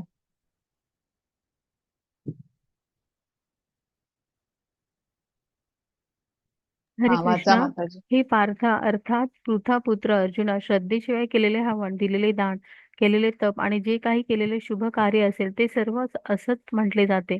त्यामुळे ते ना या इहलोकात फलदायी होत ना परलोकात. हरे कृष्णा. हरे कृष्ण. आता इथे काय सांगितलंय की श्रद्धेशिवाय म्हणजे दिव्य उद्दिष्टाच्या शिवाय अगदी यज्ञ केला, दान केलं, तप केलं, ही जरी कार्य केली तरी ती व्यर्थ असतात. म्हणजे या श्लोकात असत कर्म असं म्हटलेलं आहे आणि ती निंद्य आहेत. आता आपल्या जीवनाचं अंतिम लक्ष जर का कृष्णांची प्राप्ती करणं हे असेल, तर श्रद्धेविना आणि योग्य मार्गदर्शनाविना हे प्राप्त होऊ शकणार नाही. प्रथम आपल्याला प्रमाणित आध्यात्मिक गुरूंकडून प्रशिक्षण घेतलं पाहिजे, शुद्ध भक्तांचा संग केला पाहिजे, तेव्हा कालांतराने ही श्रद्धा दृढ होते, परिपक्व होते आणि मग आपण भक्ती मार्गावरती एक एक पायरी चढू शकतो. आता या गोष्टींचं पालन केल्याशिवाय या मार्गावरती यशप्राप्ती आपल्याला होऊ शकत नाही. म्हणून हे असत कर्म म्हटलेलं आहे. आणि अर्जुनाचं ज्या प्रश्नाचं उत्तर होतं ना, ते कृष्णांनी इथे दिलं बघा, की जो शास्त्राच्या विरुद्ध उपासना करतात, आपल्या मनाप्रमाणे जी उपासना करतात, त्यांनी केलेलं कार्य सिद्धीत जातं का, तर इथे कृष्णांनी सांगितलेलं आहे ही सर्व असत कर्म आहेत. म्हणजे त्यांनी यज्ञ केलं, दान केलं, तप जरी केलं तरी त्याचं त्यांना फळ ह्या जन्मातही मिळत नाही आणि पुढच्या जन्मात तर निश्चित मिळत नाही. तर आता इथे ह्यानंतर आपला अध्याय संपलेला आहे. पण एक गोष्ट आहे इथे, ही तुम्हाला मी सांगते आणि त्याच्यानंतर मग ती शेवटची स्लाइड आपण घेऊया. तर क्षीरचोरा गोपीनाथची ही जी गोष्ट आहे, तर हे क्षीरचोरा गोपीनाथचं जे मंदिर आहे तर रेमुनामध्ये आहे, ओरिसामध्ये. अतिशय सुंदर असं हे मंदिर आहे. आणि क्षीरचोरा म्हणजे खीर चोरणारा. गोपींचा नाथ म्हणून गोपीनाथ असं म्हटलंय. तर आपण 500हून अधिक वर्षापूर्वी माधवेंद्रपुरी एकदा ओरिसामध्ये जगन्नाथपुरीला गेले होते. माधवेंद्रपुरींची एक गोष्ट आपण आधी ऐकलेली आहे. तर माधवेंद्रपुरी हे कसे होते, अतिशय प्रगत असे कृष्ण भक्त होते आणि स्वतः कृष्ण बालक म्हणून रूपात येऊन त्यांना भांड्यामध्ये दूध देऊन जातात वृंदावनामध्ये आणि स्वप्नात येऊन त्यांना सांगतात की त्यांचा अर्च विग्रह काट्याकुट्यात कसा अडकलेला आहे, त्यांच्या शरीराचा दाह होतोय आणि तिथून तो काढ असं त्यांना स्वप्नात सांगतात. तर माधवेंद्रपुरी गावकऱ्यांच्या मदतीने तो मातीमध्ये अडकलेला अर्चविग्रह काढतात, स्थापित करतात, अभिषेक करतात आणि म्हणजे नैवेद्य तयार करतात आणि अर्पण करून प्रसादाचं वाटप करतात. मग कृष्णांनी सांगितलेलं असतं त्यांना स्वप्नात येऊन की त्यांच्या शरीराचा दाह होतोय म्हणून चंदनाचा लेप लाव. तर आता चंदन घेण्यासाठी हे माधवेंद्रपुरी ओरिसामध्ये येतात. आता काही दिवसांनी ते इथे रेमुनाला पोहोचतात, जिथे गोपीनाथ यांचा अतिशय सुंदर असा अर्चविग्रह असतो आणि हा अतिशय सुंदर गोपीनाथ यांचा अर्चविग्रह पाहून माधवेंद्रपुरीही अतिशय आनंदित होतात. आता कृष्ण भक्त नेहमीच कृष्णाच्या रूपाकडे बघून प्रसन्नता त्यांना मिळते, अगदी तसंच होतं. तर अर्चविग्रहाच्या समोर जिथे भक्त बसून दर्शन घेऊ शकतात अशी जागा असते, तिथे माधवेंद्रपुरी बसतात, थोडा वेळ नृत्य करतात, जप करतात आणि अर्चविग्रहाचं दर्शन करत असतात. आता अर्चविग्रहाची पूजा करणारे जे ब्राह्मण असतात त्यांची ते भेट घेतात आणि त्यांना विचारतात ते की कुठल्या अन्नपदार्थांचं तुम्ही अर्चविग्रहाला अर्पण करता, केवढे प्रसन्न दिसतायत हे गोपीनाथ. आता माधवेंद्रपुरी विचार काय करतात की या ब्राह्मणांकडून मी जाणून घेईन आणि तसाच नैवेद्य वृंदावनात आल्यावरती मी गोपाळाला अर्पण करेन. आता हा जो ब्राह्मण असतो तो सर्व नीट वर्णन करून माधवेंद्रपुरींना सगळी माहिती देतो. तो ब्राह्मण सांगतो की या गोपीनाथच्या अर्चविग्रहाला संध्याकाळी 12 मातींच्या भांड्यामध्ये गोड भाताचा नैवेद्य दाखवला जातो आणि हा भात कसा असतो, चवीला अमृतासारखा असतो म्हणून याला अमृत केली असं म्हणतात. आणि हा गोड भात सर्व भक्तांमध्ये गोपीनाथ क्षीर या नावाने प्रसिद्ध आहे. इतर कुठेही हा नैवेद्य अर्पण केला जात नाही. तर जेव्हा माधवेंद्रपुरी या ब्राह्मणाकडून नैवेद्याबद्दल जाणून घेत असतात, तेव्हा तो गोड भात गोपीनाथाला नैवेद्य म्हणून दाखवला जात असतो. आता माधवेंद्रपुरी ते बघतात आणि त्यांच्या मनामध्ये अगदी क्षणभर विचार येतो की मी न मागता जर का मला थोडासा भात चाखायला मिळाला तर मी पण माझ्या गोपाळाला तसाच बनवून अर्पण करेन. आता माधवेंद्रपुरींना चटकन आपली चूक लक्षात येते. त्या गोड भाताची चव चाखायची त्यांनी इच्छा केलेली असते, पण अजून नैवेद्य गोपीनाथाला अर्पण केलेला गेला नसतो. आता चूक लक्षात येताच त्यांना खूप पश्चाताप होतो आणि त्यांना अपराधाची आपल्या जाणीव होते आणि ते तिथून उठून निघतात. जवळच एका निर्जन स्थळी जातात आणि तिथे बसून आपला जप करू लागतात. आता इथे गोपीनाथाच्या मंदिरामध्ये सर्व पूजा आटोपते, रात्रीची शयन आरती वगैरे होते. तो पुजारी ब्राह्मण जो असतो तो झोपी जातो. त्या ब्राह्मणाच्या स्वप्नामध्ये गोपीनाथ येतात आणि त्याला सांगतात, उठ, गोड भाताचं एक मातीचं भांड मी माझ्या कपड्यामध्ये लपवून ठेवलं आहे, ते घे आणि माधवेंद्रपुरींना नेऊन दे. आता पुजारी उठतो, मंदिरात जातो, अर्चविग्रहाच्या कपड्यात त्याला ते लपवलेलं गोपीनाथ क्षीर म्हणजे गोड भाताचं भांड दिसतं. ते घेऊन तो आता माधवेंद्रपुरींना शोधतो आणि ते भांड आणून देतो आणि माधवेंद्रपुरींना सांगतो की हे भांड तुमच्यासाठी आहे, हा प्रसाद तुमच्यासाठी आहे. स्वतः गोपीनाथ यांनी मला 12 भांड्यातलं एक भांड तुमच्यासाठी त्यांनी चोरून लपवून ठेवलं होतं आणि खरंच तुम्ही खूप भाग्यवान आहात. तेव्हापासून आता हा अर्चविग्रह जो आहे ना, गोपीनाथ क्षीर म्हणून प्रसिद्ध आहे. क्षीर म्हणजे काय, खीर, आणि चोर म्हणजे चोरणारा म्हणून ते गोपीनाथ क्षीर असं म्हटलेलं आहे. तर इथे आता आपला अध्याय संपला आहे. आपण काय बघितलं बरं आजच्या अध्यायामध्ये, तर अर्जुनाने प्रश्न विचारला होता की अनधिकृत जी उपासना करतात त्याचं काय फळ मिळतं लोकांना. मग कृष्ण सांगतात की हे 3 गुणांच्या प्रभावामुळे माणसांच्या श्रद्धा बदलतात आणि त्याप्रमाणे गुणांच्या प्रभावाने माणसाचा आहार बदलतो, तो काय खाणार हे ठरतं. 3 गुणांचा प्रभाव यज्ञ, तप, दान यावरती पण पडतो. मग सर्वात शेवटी आपण ओम तत्सतचा अर्थ पाहिला आणि अर्जुनाच्या ज्या प्रश्न होता त्याचं उत्तर कृष्ण देतात की अनधिकृत उपासना केल्याचं काय फळ मिळतं ते कृष्णाने शेवटच्या श्लोकामध्ये सांगितलं की श्रद्धेच्या विना जर का यज्ञ, दान आणि तप केलं तर त्याला असत कर्म असं म्हटलं जातं आणि असत कर्म या जन्मी आणि पुढील जन्मी हे व्यर्थच ठरतं. तर इथे आता आपला अध्याय संपलेला आहे. माताजी थांबवता रेकॉर्डिंग आणि कोणाला काही शंका असतील तर मी घेते.